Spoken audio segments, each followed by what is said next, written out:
makes you sort of fear, I think, is my explanation. Would you want Bush and Clinton up at the same time?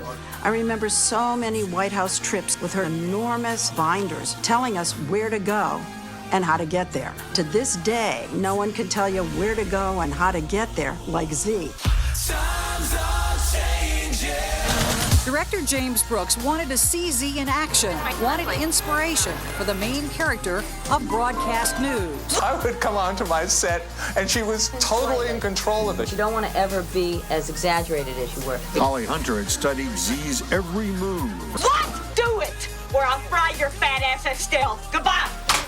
I would like to thank in particular Susan Zirinsky. A thin line, the whole truth, the far right, the left view. Hi, we're from 48 Hours. We'd like to do a piece on you. If you killed your husband, say no! We shed light and we change lives. Blow the whistle, change the world.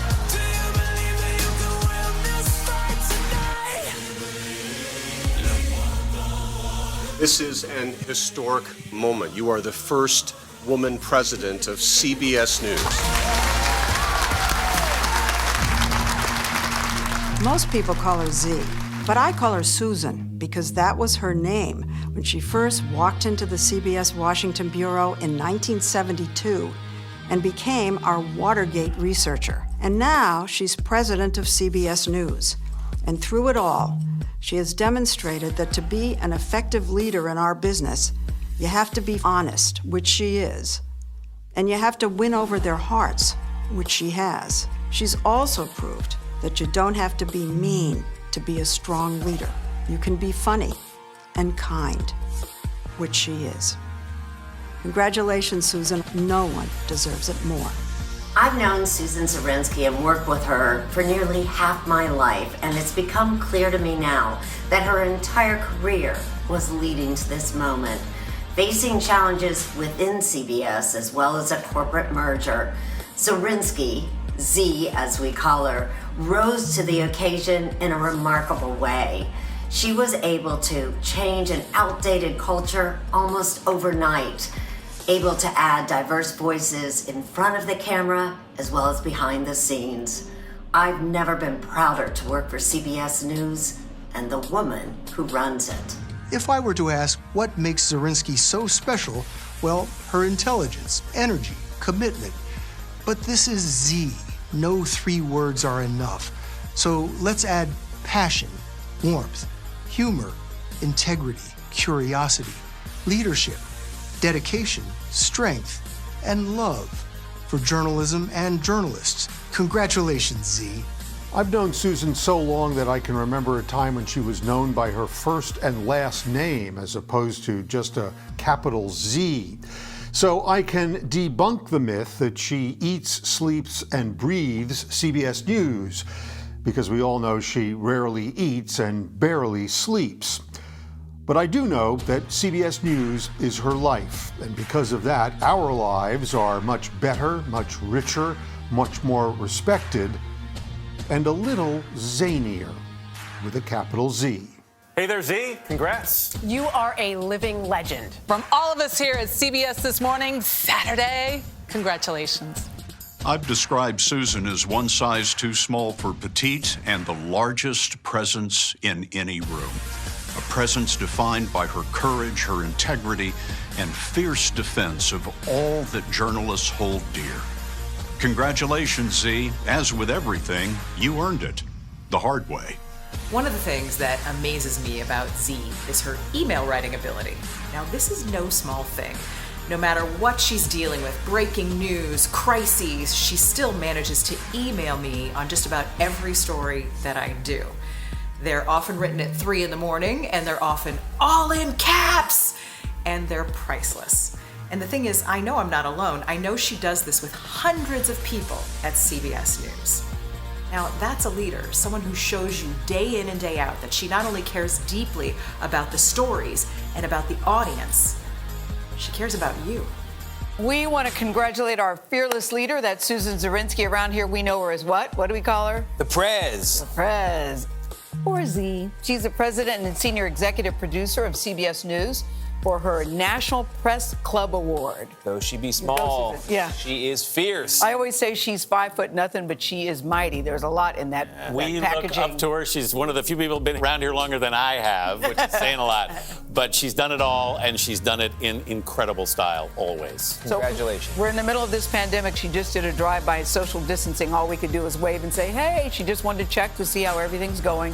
She is always working, always creating, always trying to make things better. And for that, we are grateful. I'd like to think, too, guys, she has an eye for talent. She put the three of us together. Yeah. I like that. It was her idea. It was her idea. So congrats to you. We love you, Z. Yes, we do. Not even Steve Jobs of Apple could have created something so small with so much power and with an everlasting battery life. Susan Zirinsky was Hollywood famous in her 30s when Holly Hunter played her in broadcast news. She once jumped from a moving train to send footage of President Reagan's visit to Augusta, Georgia, all in time for the CBS Evening News, where she was the first female senior producer. Her life is a list of firsts, including the first female president of CBS News. But Z's life story is really about more than her many Emmys and Peabody Awards. It's about how she takes care of all of us. She's a great journalist because she cares and she listens, and then she charges ahead with what is right. I once heard her say, quote, I live on the edge of fear. I realize it is my most powerful life force. I just love that, because I always thought that the key to success was being fearless. But what we learned from Z is that take anything that stands in your way or gives you doubt and somehow make it your fuel. I've never had and never will have a better boss. Congratulations, Z. It's a pleasure to speak about Susan Zirinsky as she's given the honor of the 4th Estate Award of the National Press Club. I think she is one of the great journalists, obviously, of her generation, but I also think she's one of the great journalists of any generation. I have known her since we were youngins at CBS News when we were just starting out. She's a friend I love and admire. A lot has been said about her professionally the past 2 years since she became president of CBS News.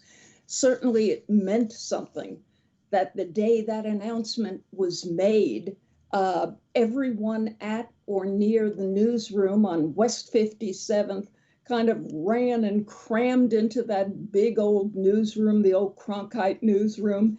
They gathered there to cheer and give a standing ovation. And there were a lot of tears and a lot of eyes, too.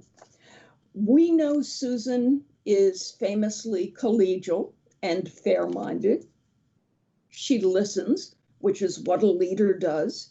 She famously has your back, not out of blind loyalty, but because she knows the ranks are out there every day, pushing hard, taking chances, gambling on getting the truth or its nearest approximation. And they have got to know and deserve to know that someone will defend them and stand behind them if they get in a jam. She's decisive under pressure, as you know if you've watched the past few decades of CBS's coverage of wars and conventions and revolutions. And she is a very modest person. If you tell her something was really good, she immediately tells you who was responsible, and somehow it's never her. But there are some other things about her professionally on which I want to put some emphasis. One is, famously, she's a born producer. That's how she thinks of herself. But she's not a great producer only because she organizes, decides, commands the troops, keeps the mission in the forefront, knows the facts, the logistics, the local conditions, the quirks and talents of her staff, which is already a great deal to be able to handle. But I think it is the intellect at work in her editorial eye. If you've ever seen her go over a script or shape a script with a correspondent, This is a demanding and discerning eye. It is rigorous and specific. I think what always drove her on the field was knowing it's not enough to have the pictures and the sound and a bright seeming script. It's got to have meaning. It's got to capture the essential meaning of why we're even covering this story. You've got to drill down to that meaning. And if you don't, you haven't succeeded. She has said of her fervor in trying to get the story, I fought to get where I am, and I fight like a dog to stay in the game, and the game is gathering the news. I think a big part of her is that she sees the romance of journalism, the absolute romance in, from the old days, pamphlets and broadsheets and tabloids and the penny press, and now the broadcast and breaking news and getting it first. She also thinks, and I know because she said it to me, she believes that in a way journalists are big phonies in that they pretend they're so cynical and they've seen it all, and they're so world weary and disenchanted. She says no, they are the last romantics. They see the joy and excitement and the soul-fillingness of getting it right, finding out what happened, being there, reporting from the front lines, telling it straight and strong. There is nothing more exciting, nothing more moving, nothing with a greater purpose than bringing people the truth about the world they live in. And she is wholly unembarrassed to call journalism a calling. One thing I know about her is that she's done all the work. She can uphold standards because she knows what the standards are. She can make a decision of conscience because she bothered to develop a journalistic conscience. She can stay true to the history of her profession because she knows what that history is. That day she became president of CBS News, she said she wanted to reclaim its legacy. She said, quote, "Our job is to reveal America to itself. There is nothing more important now," unquote. Technology changes, platforms change, quote, "but the legacy of CBS News, that is the solid piece that never varies. It's the unchanging core." She did not say, but it is true, that it is a legacy she helped make. She's not only preserving it, she helped create it. So here's to you, Susan. Congratulations on the Fourth Estate Award, and my thanks to the National Press Club for letting me be part of this tribute. Thank you. Thank you, Michael, for that introduction. Peggy, thank you. You have long been a silent advisor to me for a very long time. One voice has been a constant in my life. Somewhere in this Zoom event is my mom, Cynthia Zirinsky. She turns 92 next week, and she has plenty to say about politics and journalism. She's an inspiration to me with her boundless energy and her resilience. To my CBS colleagues, I'm standing here tonight because of each and every one of you and your commitment to finding truth and to make sense of this world. To the members of the National Press Club, thank you for this Fourth Estate Award. I'm honored, humbled, and proud to have my name alongside the great journalists that have come before me, including Bob Schieffer, Charles Kuralt, and Marvin Kalb. I worked with them all. The award has an important connection to me. There's also a little kismet going on. I am the 48th recipient of this award. For 2 decades, I was the senior executive producer of 48 Hours. The first recipient of the award was Walter Cronkite in '73, who I had the privilege of working with as well. I began my career at CBS News in the Washington Bureau as a part-time weekend desk assistant. I was in college. You can figure out the math of how long I've been at CBS News. First number begins with a 4. I can't quite say the full number out loud. It's a little too scary for me. When I did join CBS, the world was watching the Watergate scandal unfold. A presidency was unraveling. It was historic. Learning from the legends like Walter Cronkite and rising through the ranks, Dan Rather, Leslie Stahl, Bill Plant, Rita Braver, a who's who of journalism. One of my most treasured possessions is Walter Cronkite's script from the special broadcast we did the night President Richard Nixon resigned, which truthfully, I pulled out of the trash can in 1974. I want to read one line. The United States has passed through a day of historic drama, a day many of her citizens had been awaiting with dread, a day some feared would shred the fabric of her society. But the feared has not come to pass. Words mattered to Walter. They matter today. We've been living in a world where journalism has been denounced as fake news and blamed for the deep divide we see in this country. We all know democracy, real democracy, cannot exist without a free press. A true press, objective, unbiased, not a press with a point of view. We witness and record history as it unfolds every day. This isn't a vocation, it's a calling. We provide accurate information while striving to remain fair and impartial. While technology has changed journalism in so many profound ways, it has not changed our fundamental values. CBS News is linear, digital, CBSN streaming, online, radio, podcasts. Our users are getting timely and meaningful information from experienced and dedicated teams of journalists on any device, at any time, in any place. As we stand here today, we're still dealing with the aftermath of one of the most important elections of our time.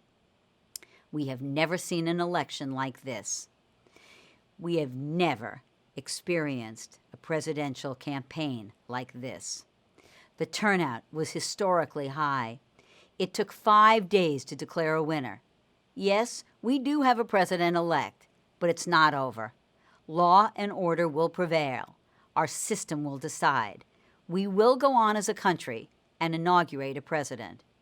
That said, we're probably just starting campaign 2024, and it's anyone's guess when the first campaign rally will be held. CBS News made history of its own with this election. I'm proud of how far we pushed CBS News forward in the past year while staying true to our journalistic values.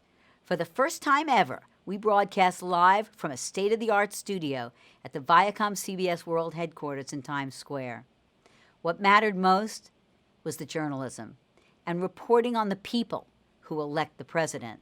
Our dedicated teams of anchors, correspondents, producers, creative and technical support, all working together, delivering the news to the country. A year ago, we moved the CBS Evening News with Norah O'Donnell to Washington, D.C., becoming the first evening news broadcast to be set in the nation's capital. Our thinking was that all stories throughout the country had a thread leading back to our political leaders. We took that same approach with the elections. Before Election Day, for the first time ever, we polled in 50 states. And by Election Day, we talked to more than 100,000 people. We were transparent on Election Day and in the days that followed. This is what we know right now. It will change. We educated the public on how we made calls. We repeated over and over that the Democrats did have an advantage going into Election Day, mail-in ballots and early voted. But we did say over and over, Republicans come out to vote on Election Day. They will be a powerful force, and they were. It's been an extraordinary time. We've been tested as journalists in many ways over the last 4 years. In covering politics, our goal was not to take the bait, not to fall into a Q&A session of insults. We remained focused on our next question. What do the American people need to know? Just before the election, President Trump walked out of an interview with Leslie Stahl for 60 Minutes. The White House took the unprecedented decision to disregard an agreement with CBS News. It posted the raw footage from the interview on Facebook. There again, we did not take the bait, and we stood by our decision to provide full, fair, in-context reporting of the interview. It's our job to eliminate the noise and distinguish fact from fiction. We have editorial responsibilities to put context to all voices. The election played out to a backdrop of unfathomable news. Each story cataclysmic: the pandemic, the economic fallout, the president and members of his team diagnosed with COVID, systemic racism and social injustice, stories that have emerged in the wake of the world seeing the last 8 minutes and 46 seconds of a man's life. George Floyd's death cracked the nation wide open and unraveled what so many knew for so long. America had accepted systemic racism and unequal justice. As journalists, we dug deep into this story. Floyd's death unleashed a new movement that forced this nation to confront the harsh reality of these events. But there was something else. We couldn't only look outward, we had to look at a mirror at ourselves. And my closest colleagues at CBS News and I had to acknowledge our own reality. And I had to come face to face with the reality that there wasn't a single person of color at CBS News who hadn't been through something where their race wasn't a factor. We had to act with intention. We launched a series of initiatives, an advisory board, a race and culture unit advising each broadcast for tone and context, as well as producing their own specials. We've altered everything from our recruiting process to our coverage. Our journey has just begun, but we believe we are on the right path.